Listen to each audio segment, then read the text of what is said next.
The reason I formed the Animal Crackers Puppet Troupe here at CIP, it all started back, I can't remember how many years ago, but it was quite some time ago.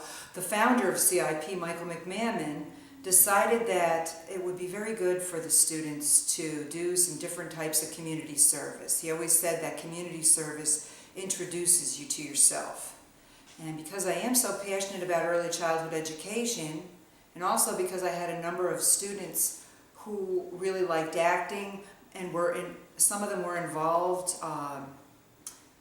doing internships at local daycare centers and nursery schools, I thought it would be fun to form the puppet troupe so that the students could have some fun putting on performances that kids would love and getting to do a little bit of acting in the area of early childhood with young children being the audience.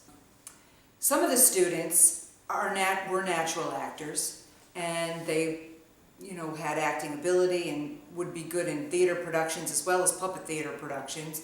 But there were other students who wanted to be involved with puppets.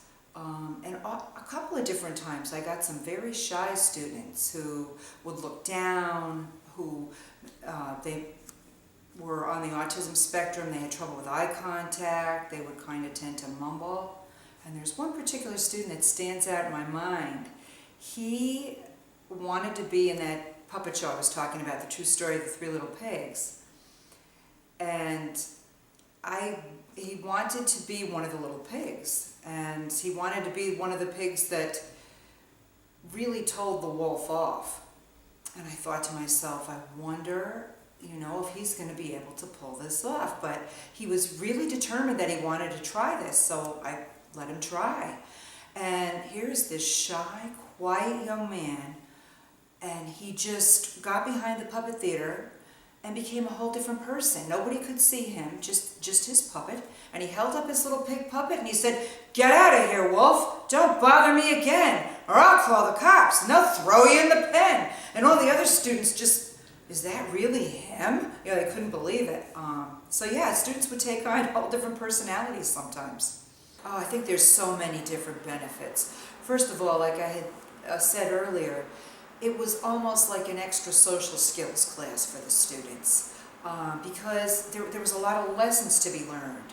Some students would be quite modest about their skills, and others would be quite bold, and some may have even thought that they were the very best to do a certain role. And so we had to learn all about feelings and respecting each other's feelings and respecting each other's ideas.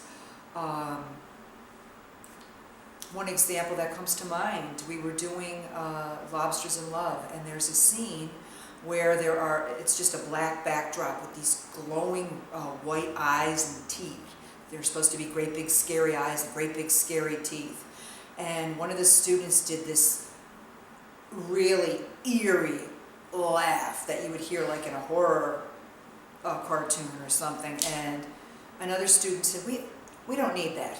I think it was partially because he didn't happen to like the other student. He said, "We don't need to have that because the eyes and the teeth speak for themselves, and there's no need for this." And the other student said, "No, we think it's great. We think we should leave it in." And I said, "Well, I happen to like it myself, and we'll take a vote on it." And so, it was voted to stay in. And he was a little bit, disgruntled that everybody wasn't listening to his opinion. So, we had to talk about how some people will have ideas and we have to respect what the majority would like to do. We also have to think about our audience, being young kids, and what would be appropriate for them. And we decided that this laugh wasn't going to be too scary for them.